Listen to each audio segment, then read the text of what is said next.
As fall breaks out in Canada, I'm reminded of all the beauty, innocence, and gun-free fun available from our neighbors to the north.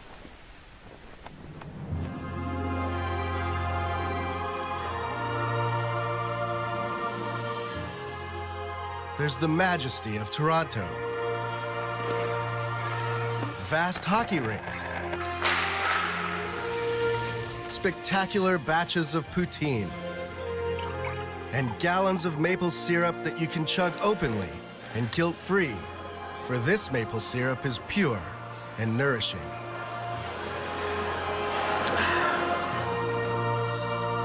The changing of the seasons also happens to be the perfect time to encounter one of Canada's most prized creatures,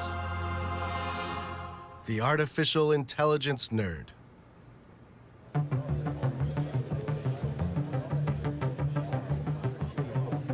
Not too long ago, these beings were rare and hidden away in university dungeons.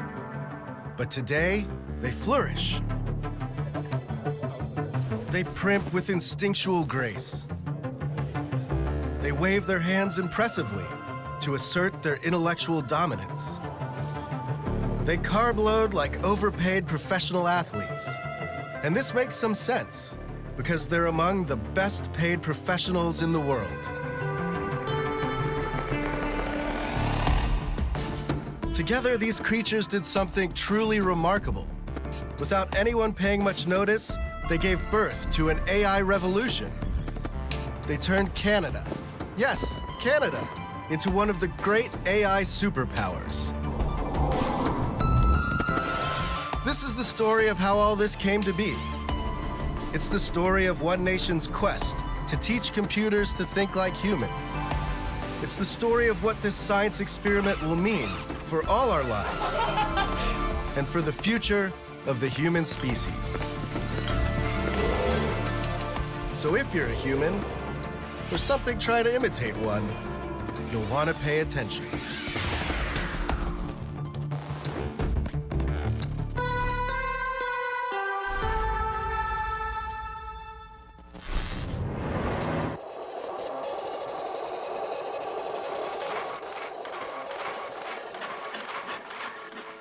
Ever since people first came up with the idea of computers, they've dreamed of imbuing them with artificial intelligence.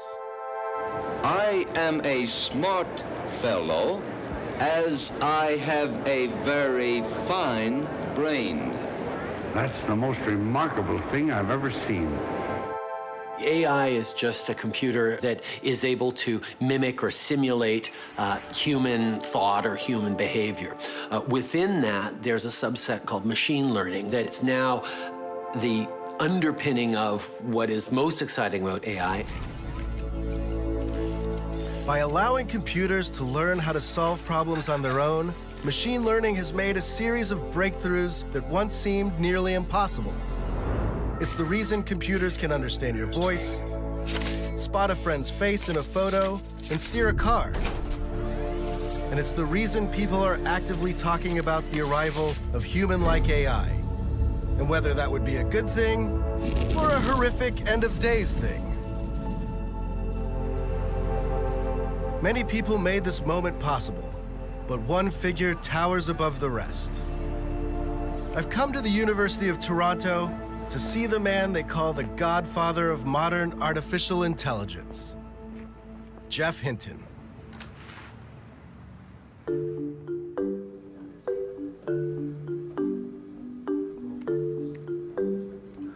Because of a back condition, Geoff Hinton hasn't been able to sit down for more than 12 years. I hate standing. I'd much rather sit down, but if I sit down, I have a disc that comes out. So, Okay. Well, at least now standing desks are fashionable. And yeah, but I was ahead. I was standing when they weren't fashionable. Since he can't sit in a car or on a bus, Hinton walks everywhere.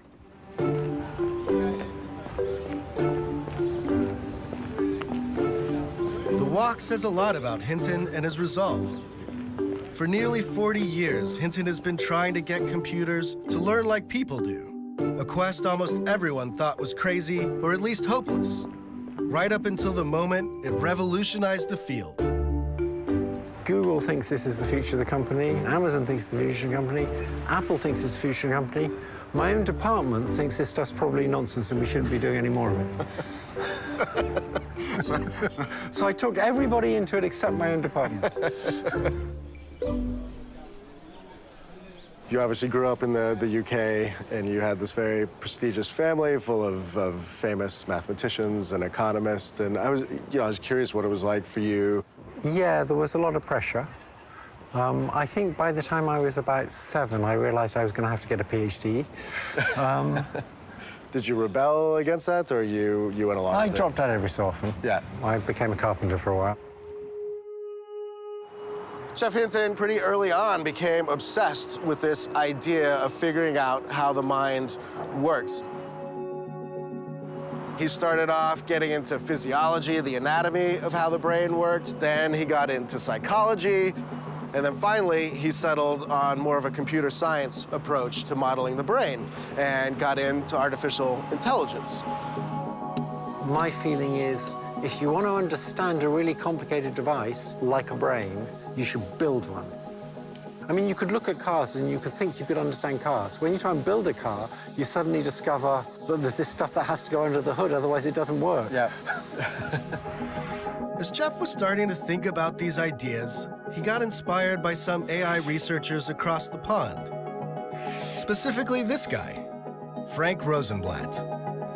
Rosenblatt, in the late 1950s, developed what he called a perceptron, and it was a neural network, a computing system that would mimic the brain. The basic idea is a collection of small units called neurons. These are little computing units, but they're actually modeled on the way that the human brain does its computation. They take incoming data like we do from our senses, and they actually learn, so the neural net can learn to make decisions over time. Rosenblatt's hope was that you could feed a neural network a bunch of data, like pictures of men and women, and it would eventually learn how to tell them apart, just like humans do. There was just one problem. It didn't work very well. Rosenblatt, his neural network was a single layer of neurons, and it was limited in what it could do, extremely limited. And a colleague of his wrote a book in the late 60s that showed these limitations. And it kind of put the whole area of research into a deep freeze for a good 10 years. No one wanted to work in this area. They were sure it would never work. Well, almost no one. It was just obvious to me that it was the right way to go. The brain's a big neural network, and so it has to be that stuff like this can work because it works in our brains. There's just never any doubt about that. Now, what do you think it was inside of you that kept you wanting to pursue this when everyone else was giving up, just that you thought it was the right direction to go? Know that everyone else was wrong. Okay. Hinton decides he's got an idea of how these neural nets might work, and he's going to pursue it no matter what. For a little while, he's bouncing around research institutions in the US. He kind of gets fed up that most of them are funded by the Defense Department, and he starts looking for somewhere else he can go. I didn't want to take Defense Department money. I sort of didn't like the idea that this stuff was going to be used for purposes that I didn't think were good. He suddenly hears that Canada might be interested in funding artificial intelligence. And that was very attractive, that I could go off to this civilized town and just get on with it. So I came to the University of Toronto. And then in the mid-'80s, we discovered how to make more complicated neural nets so they could solve those problems that the simple ones couldn't solve. He and his collaborators developed a multi-layer neural network, a deep neural network. And this started to work in a lot of ways. Using a neural network, a guy named Dean Pomerleau built a self-driving car in the late 80s, and it drove on public roads. Jan LeCun in the 90s built a system that could recognize handwritten digits, and this ended up being used commercially. But again, they hit a ceiling. They didn't work quite well enough because we didn't have enough data, we didn't have enough compute power. And people in AI and computer science have decided neural networks was wishful thinking, basically. So it was a big disappointment. Through the 90s, into the 2000s, Jeff was one of only a handful of people on the planet who were still pursuing this technology. He would show up at academic conferences and be banished to the back rooms. He was treated as really like a pariah. Was there like a time when you thought this just wasn't going to work and you did have some self-doubt? I mean, there were many times when I thought, I'm not going to make this work. But Jeff was consumed by this and couldn't stop. He just kept pursuing the idea that computers could learn until about 2006, when the world catches up to Hinton's ideas.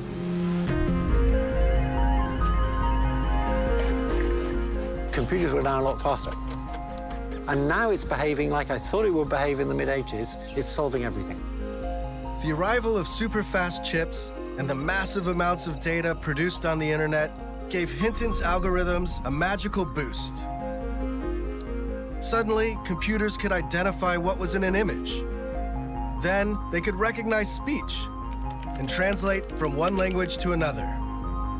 By 2012, words like neural nets and machine learning were popping up on the front page of the New York Times. You have to go all these years, and then all of a sudden, you know, in this span of a few months, it just takes off. Did it finally feel like, aha, you know, the world has finally come to my vision? It was sort of a relief that people finally came to their senses. Next up, we have Professor Geoffrey Hinton of the University of Toronto.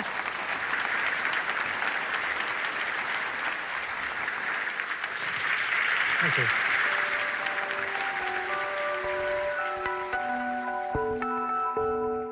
For Hinton, this is obviously a really redemptive moment. Now he's basically a technology celebrity. And for Canada, it's the country's moment as well. They have more AI researchers than just about any other place on the planet, and the quest now is to see what these guys can do, starting companies and pushing the technology forward. I'm gonna set out on a journey across Canada to see the best in Canadian AI technology and to get a feel for how far the technology has come and how far it still has to go.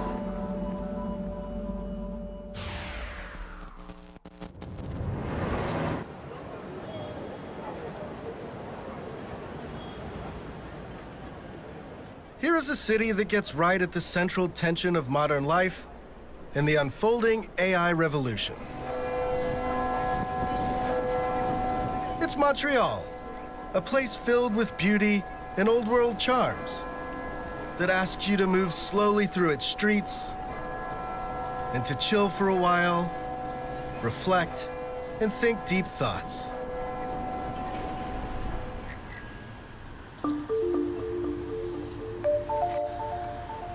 At the same time, it's one of the world's top AI research centers.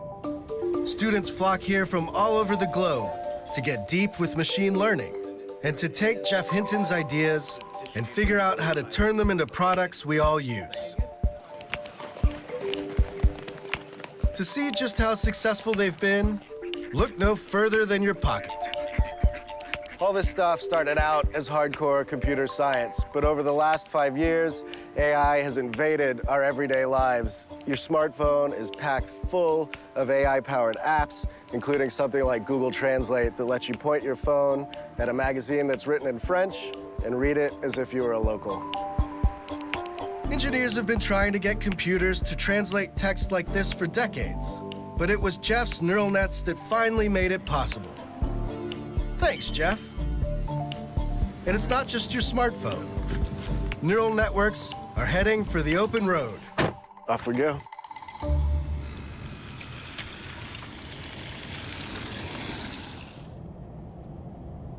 Meet my friend Stefan, the head of Montreal's Tesla fan club.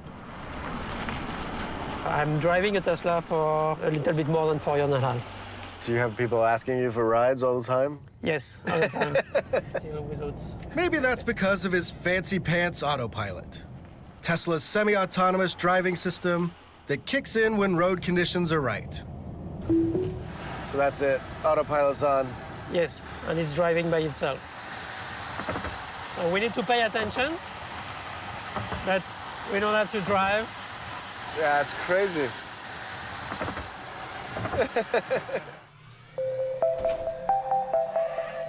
Self-driving cars are packed full of cameras, sensors, and radar.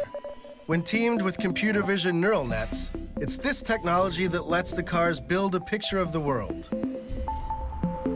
The technology has a long way to go, but this Tesla can monitor all the cars around it, switch lanes, and park, all by itself.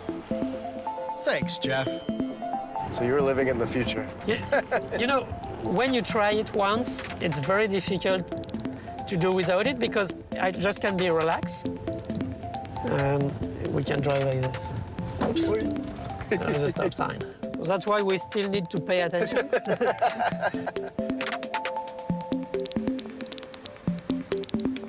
Back on the sidewalk, I tap those neural nets again. This time in the form of speech recognition. Find me some poutine, eh? I found a few places within 8.4 kilometers. Speech recognition used to suck, but now it's pretty darn good. Why? A neural net, of course. Thanks, Jeff.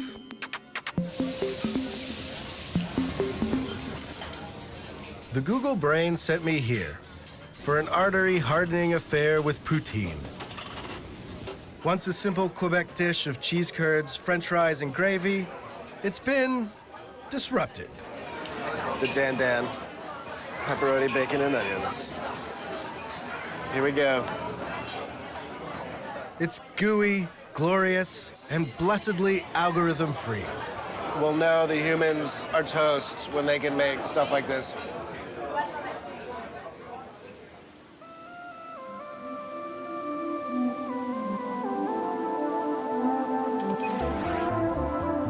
A big part of Hinton's legacy lies beyond these examples of AI in the world.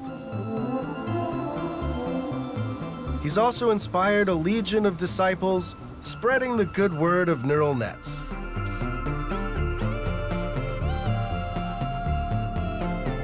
Yoshua Bengio is a professor at the University of Montreal. He's one of the researchers who glommed onto Hinton's ideas when it seemed to make little sense to do so. Over the years, he's formed a mind meld with Hinton, and together, they've come up with many of the key concepts behind modern AI. You guys worked on this stuff through the 80s, 90s, the 2000s, and then it just seemed like this totally went from computer science and research to we see it everywhere in our lives. Are even you surprised what's happened the last 5 years that it really is like sitting on all our phones? And the rate at which the progress and the industrial products have been coming out is totally something we didn't expect. Even now, it's hard to predict. Where are we going? Is it going to slow down? Or are we going to continue with this exponential increase? It's thanks to Yoshua that Montreal is full of top-notch AI graduate talent.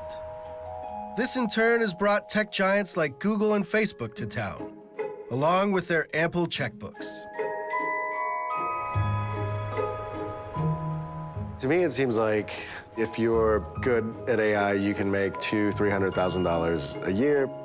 It's crazy to see how much these guys get paid now. $1 million is something quite common as a salary. Have you ever had a country offer you an incredible amount of money to come set up a lab there? Not a country, but yeah, companies, yeah.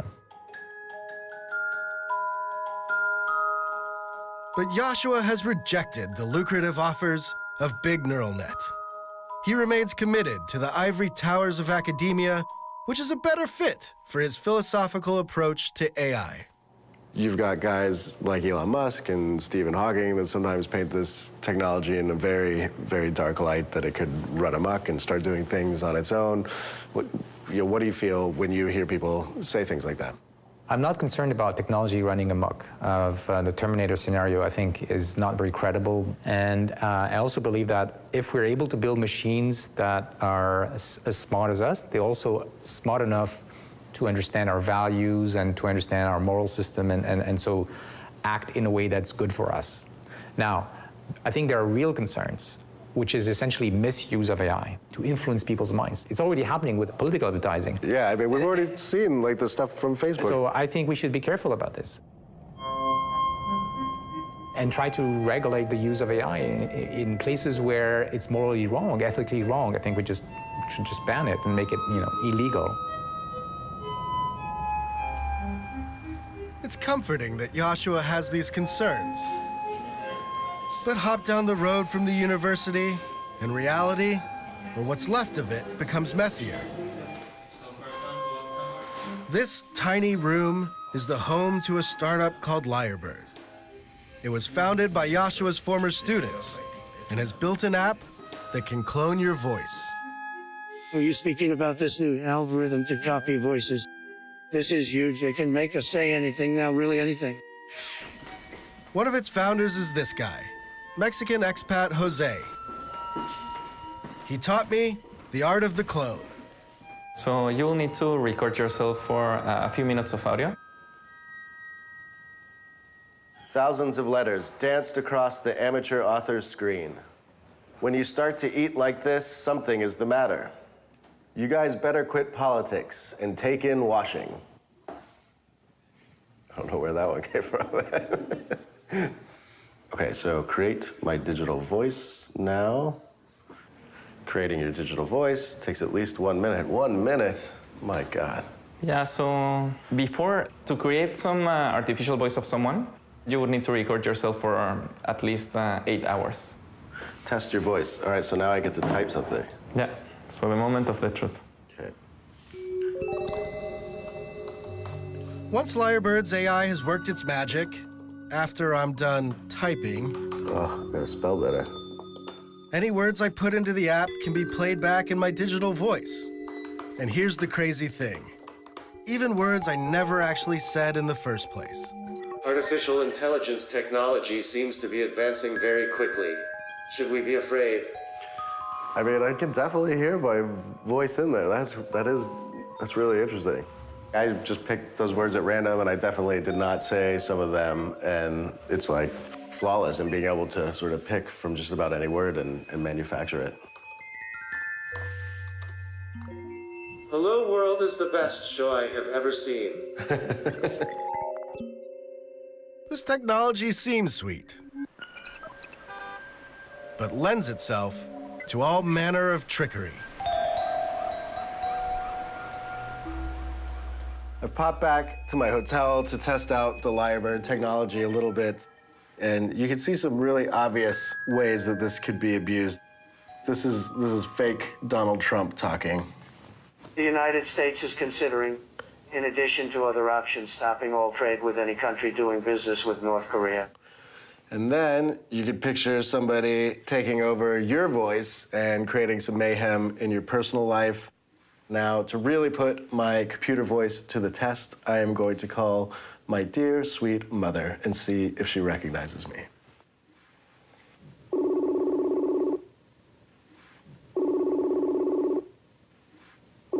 Hey, Mom. Hi. What are you guys up to today? Well, it's Saturday. We didn't have any electricity early this morning, and we're just hanging around the house. I'm just finishing up work and waiting for the boys to get home. Okay. I think I'm coming down with a virus. Oh, well, you feel bad, hey? I was messing around with you. You were talking to a computer. I felt like I was talking to you. It's amazing. Is that scary or good? It could be scary if it was something really important. It's you now, isn't it, Ash? I don't know. It sounds like you. Is it? Yes, it sounds like it, yeah. After realizing that anyone with the time and inclination could mess with my life, there was only one thing left to do. I joined Jose and a few other Lyrebirds to chat more about the evils of AI while dulling my fear with booze. Obviously, some people are freaked out by this technology because we're already like blurring the line about truth and reality. Of course, there is some risk in people using this kind of technology for bad applications. Unfortunately, technology it's not possible to stop it. So the ethical path that we have decided is to show this to people, to make them know that this kind of technology is available, and so to make them more cautious on this kind of subject. We really believe that right now, when the technology is not perfect, is the right time to let people kind of play with it, get used to it slowly. So you guys think that the idea is just sort of new and that's why it scares people, but if you get used to it, that's just the way it is? We want our technology to be used for positive things. It's not something that we should be really afraid of. It's something that we should be careful about, but I feel enthusiastic about.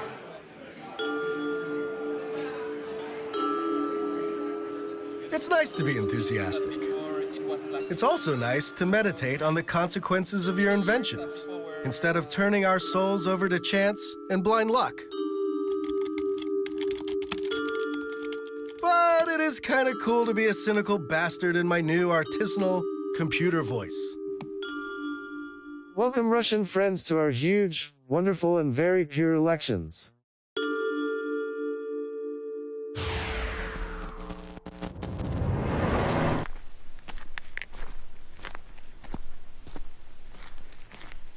The real artificial intelligence weirdos in Canada live here, in Edmonton.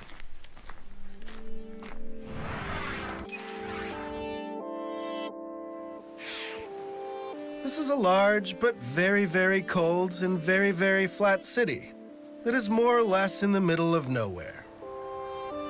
It's the kind of place that has a giant butter vault to help people survive the lean winter months. Canadians like to put the best possible spin on how these conditions bring out interesting traits in people. Ask anyone, like this guy from the Edmonton Tourist Center.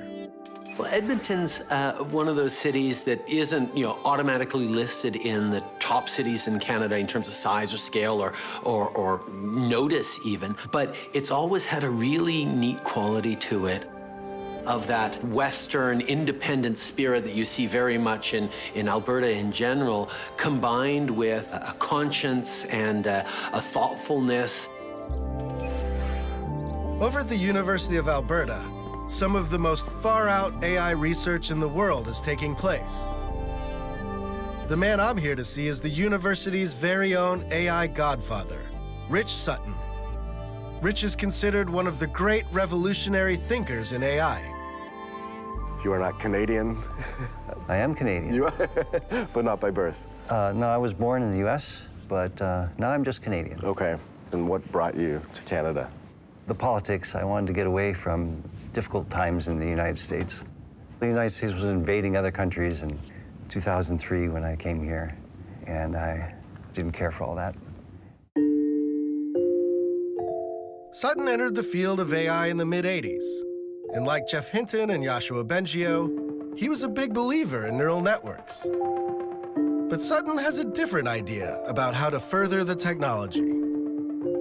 Unlike Hinton's method of feeding neural networks reams and reams of data and telling them what to do, Sutton wants them to learn more naturally, from experience, an approach called reinforcement learning. With reinforcement learning, it's like what animals do and what people do. You try several things. The things that work best, you keep doing those, and things that don't work out so well, you stop doing them. And how do you teach a computer all you need is a sense. The computer has to have a sense of what's good and what's bad. And so you give it a special signal called the reward. If the reward is high, that means it's good. If the reward is low, that means it's bad. To see reinforcement learning in action, I found Marlos, an industrious young Brazilian who's created an AI to play his video games for him. His algorithm plays the game thousands of times and gradually learns from experience how to do better. So the goal of this game is that you are this yellow blob, and what you have to do is that you have to get as many potions as you can while avoiding harpies. And this is like the AI going at this for the first time? It's the AI run it for the first time. So it just bumps into things. If it gets points, it's happy. If it dies, it's unhappy. Yes. And the AI starts to figure out that maybe what I want to do is to collect these potions and avoid the harpies. And now we can look at AI that has ran for 5,000 games. Okay. And this is what it looks like. You can tell that it's smarter about its strategy. Yes. And then what happens if you run it 500,000 times? Oh, we get to the superhuman performance level. Though notching a high score is the noblest of pursuits, reinforcement learning has turned out to have all kinds of other applications. It's behind the algorithm that recommends movies and TV shows on Netflix and Amazon. It beat the world champion Go player, a feat previously thought impossible for a computer. Soon, it could read your brainwaves and determine whether you have a mental disorder. But for Sutton, all that is just the beginning. We are trying to make real intelligence. We're trying to recreate human intelligence. Humans are our example. He sees reinforcement learning as the path to what futurists call the singularity, the moment when our AI creations light up and surge past human-level intelligence. Do you have a date for the singularity, or? So we give you, it's a quite broad probability distribution, and the median is at 2040. So that means equal chance of being before or after 2040. Okay. The rationale goes like this. By 2030, we'll have the hardware. So give guys like me another 10 years to figure out the algorithms, the software to go with the hardware to do it. It's going to be exciting where we're going. If 2040 seems like a long time to wait to meet a smart robot, do not fret. Over in the experimental wing of the university, there are co-eds hard at work blurring the line between humans and machines. Are you human? Of course not. But that shouldn't keep us from chatting. Case in point, homegrown Edmontonian genius Corey Mathewson. Tell me about this guy a little bit, or yeah, this sure. it? Sure. So this is Blueberry. On Blueberry, I've deployed the improv system. So there's an artificial improv system running on Blueberry right now. Yes, that's right. Corey does improv comedy with a robot. I've been doing improv longer than I've been doing computing science. I've been doing it for 12 years, and I thought, you know, there's no more natural convergence than taking some of these state-of-the-art systems and putting them up on stage. One day we'll make it to the moon if this planet is not to be our last. It is the sky and the moon of the universe, the sun, the sun. The sky, the moon, and the universe! The sun! The sun! The sky, the moon! I keep thinking it's like a ventriloquist sort of. This is like a new age. That's a really good way to put it, yeah. Strange twist on it. The piece that's different is that I don't know what it will say. Anything that comes from the system, it's generating live in the moment. Blueberry, I created you. I downloaded a voice into your brain so that you could perform in front of these people. But I do not know what I'm going to say. I don't know what you're going to say either. To give Blueberry the power of surreal Canadian improv, Corey made use of some tech that should be familiar by now: a neural network. Step 1. He feeds the network the dialogue from a bunch of movies. 102,000 movies to be exact. All the movies, every movie for 100 years. And that's just so it can learn language, see how somebody responds to somebody else. That's exactly right. Yeah, it builds kind of a language model. Step 2, he uses reinforcement learning to train the network, rewarding it when it makes sense and punishing it when it spits out gibberish. Time to put this wannabe kid in the hall to the test. There we go. Start improvising. Okay, campers, we're gonna get ready for a real baseball game. Grab your gloves and grab your baseball bats and let's get out there. Especially you, Franklin. Of course, I will not be much longer. Okay, well, why aren't you ready for the match? I do not have any more good news if I were your boyfriend. Okay, come on, Franklin. You know how I feel about you, but you gotta keep your head in the game right now. You will see if you do not stop here when you go, what have you done? He's threatening you. I know. I'll teach you what the character of your team is going to do with you. Oh, Jesus, put down the bat, Franklin. What are you doing? You have nothing to hide, that's all. I've got nothing to hide. Look, this is all I am. Okay, end it there. That's great, That's man. sort of how it works. Obviously, some of the responses are a little bit weird, but then it's really funny, because then as you're going along, it did hit a couple things perfectly, and then it's like, yeah. I mean, it's extra hilarious, because now, of course, yeah. now it's going. Blueberry may not be ready for its second city audition just yet. But Corey has a higher purpose, making AI relatable. Oh, it's gonna move, it's gonna move, it's gonna move. Holy crap. There is a fear in society of AI. So we are kind of humanizing this AI. We're taking it down a peg. We're saying, don't be afraid of this tech. Look at how cute it is. Look at how kind of naive it is. Yeah. You've done it again, Blueberry. Yes.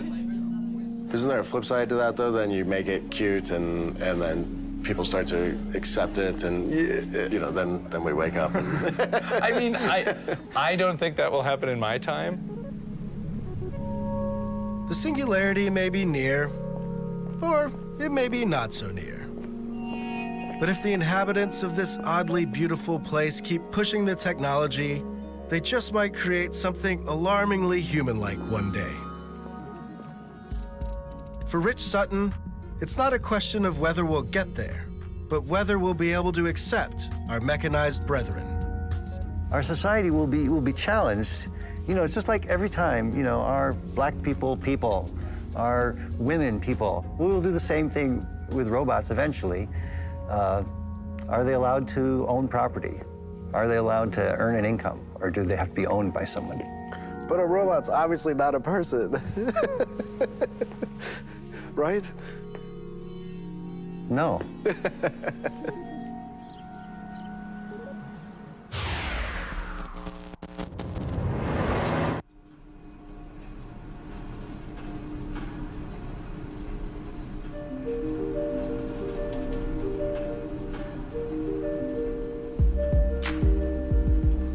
For my last stop, I returned to Toronto, home to 2.8 million people, one very tall tower, and of course, the Godfather himself. Inside the system, there's lots of little processors which are a little bit like brain cells.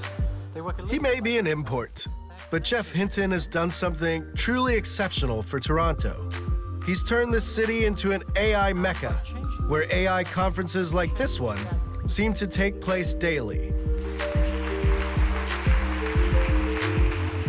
And where young minds come to show off their ideas. Canada, if we're being honest, doesn't usually seem that intimidating. But thanks to Jeff, it's got nothing less than world domination in mind. We are enormously thankful to Canadians for inventing all this stuff, because we now use it throughout our entire business. Should never we say have this. it on record that he owes, that Google owes Canada. We absolutely owe Canada. That was a mistake. The tech industry is full of people who adore AI. And then also some famous types like Elon Musk and Stephen Hawking, who said, well, that AI might be the end of us.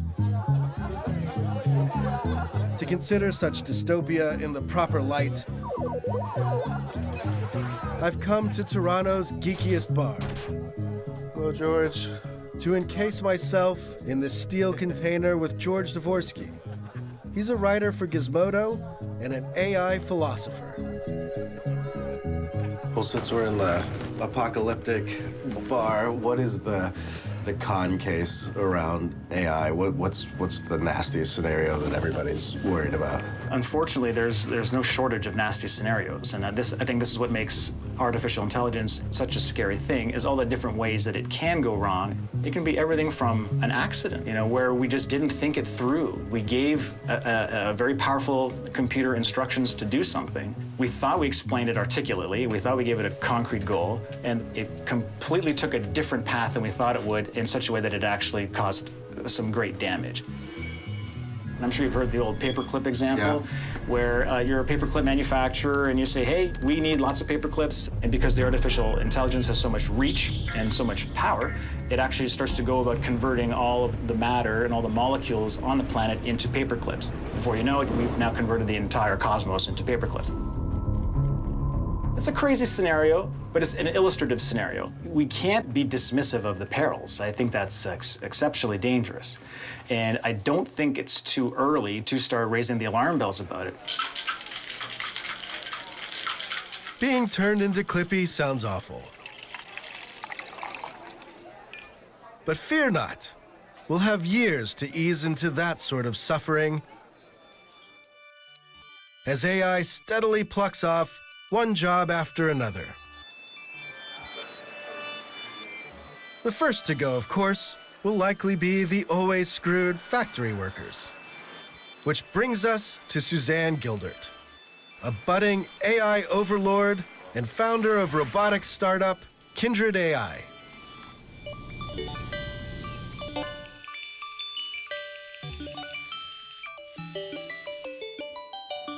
Tell me about these guys. So these are research prototypes. So they're some of the first robots we built at Kindred. We tend to work with small robots. It's a bit like if you imagine a child growing up and it breaks a lot of things. Now imagine if the child was 6 feet tall when it had the brain of a 6-month-old. It would be terrible, terribly dangerous. How many of these robots have ever slapped you?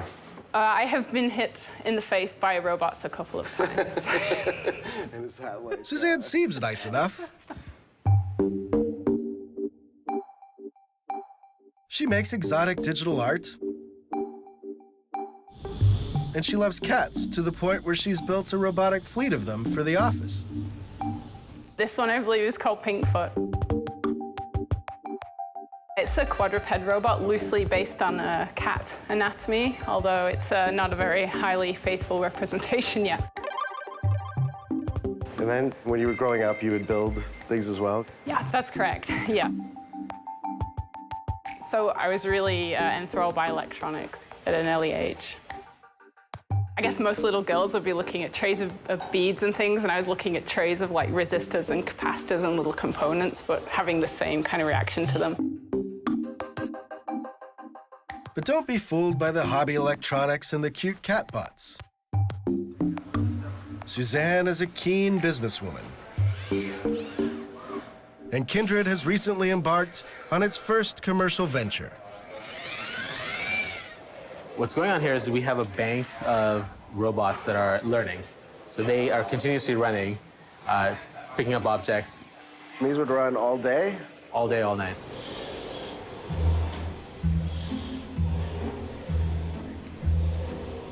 Powered by a neural network, these arms can do something that's very easy for a human, but very hard for a bot. Pick up objects of different shapes and put them down.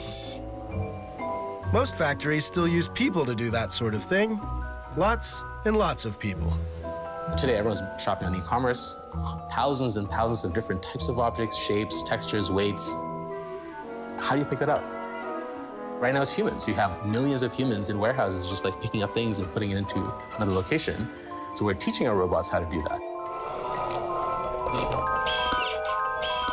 What's the hard part? It's figuring out what's a belt, what's a shirt, or it's just how to grasp it? Yeah, exactly. It's figuring out how to pick it up, right? So things will show up in any shape, right? And you got to figure out how to pick it up without dropping it, put it in the location. So it takes a lot of training. Part of that training involves, of all things, humans. Robot pilots who manually control the arms, while the AI watches and learns the finer points of grabbing. All right, man, teach me how to use this thing. Have a seat. So you see a 3D mouse here. This lets you navigate the arm through three-dimensional space. So imagine you're holding the arm in that left hand and you're just moving it around. Move it slowly and gently. There you go. Trying to get the Oreos. I gotta go up. Oh shoot, I went too far up. I want these Oreos. Oh! You killed the You lose. Come back to me, arm. There. Success. It's like being at an arcade. Basically. But you actually get to win something. Exactly. Just down the hall, Kindred keeps a room full of pilots doing the same thing as me. Only these guys are actually competent. They're remotely overseeing some arms in a Gap factory 1,000 miles away in Tennessee. How long have you been a robot pilot? Just over a month, actually. I've only been here 5 weeks. What was the training process like? Almost like playing a video game. It's like a shirt gone? That's a backpack. That's a backpack, okay. Somebody's undies. Oh, there it goes. Yeah. One shirt at a time.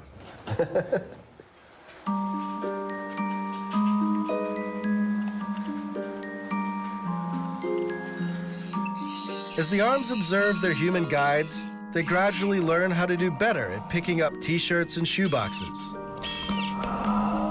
Eventually, they'll be fully autonomous, and size services will no longer be required. One day, this is just gonna light up, and it's gonna be picking the objects on Pretty its much. own. Pretty much. That's the ultimate end goal for, at least for these, to have it just constantly whirring and going. And the people will be free. The people will be free to do other more important things. Sai seemed kind of happy about the prospect of unemployment, but I was concerned for his future.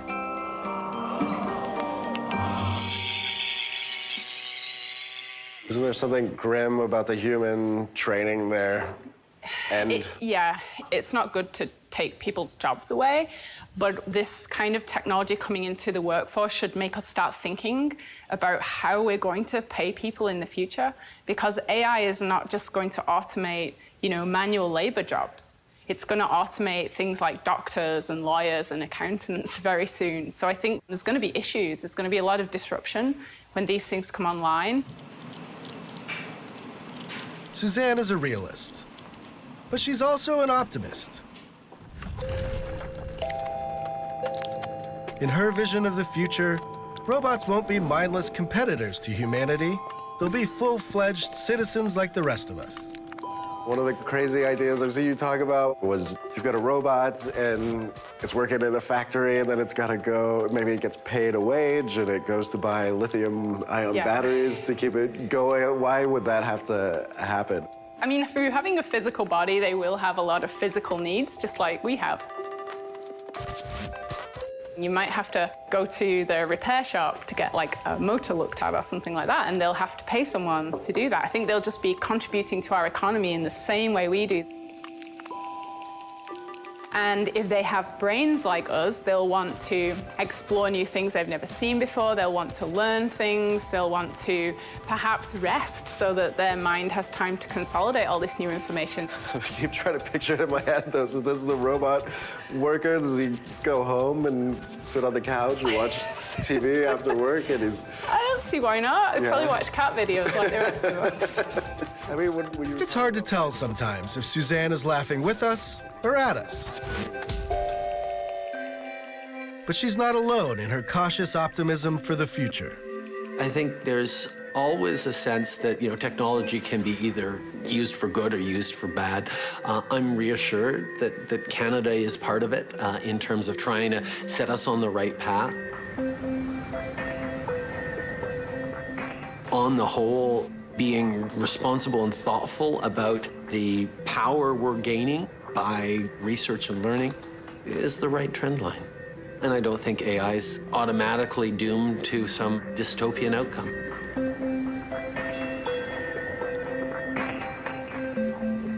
We're told that politicians will come up with policies that address massive job loss and prevent horrific inequality between the classes. And we're told that these guys will take so long to become human-like that we need not be afraid for a while. The truth, though, is that we're turning ourselves over to the unknown here. So, fingers crossed. Eventually, I think we will become the AIs. We will become the intelligent machines. We will understand how things can be smart, and we can deliberately create them. So you might think of it as making a new generation, new kinds of people. Humanity is continuing to evolve, and why wouldn't enhanced people or even designed people be the next step in humanity? It's really hard to predict the future. I think there's going to be all sorts of things happen we didn't expect. But there's one thing that we can predict. This technology is going to change everything.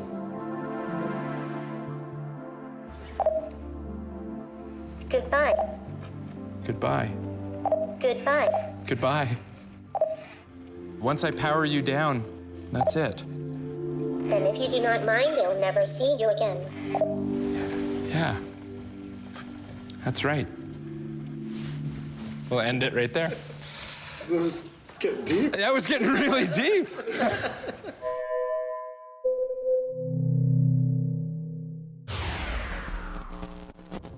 Thanks for watching, and if you want to see more Hello World, click on the link to subscribe.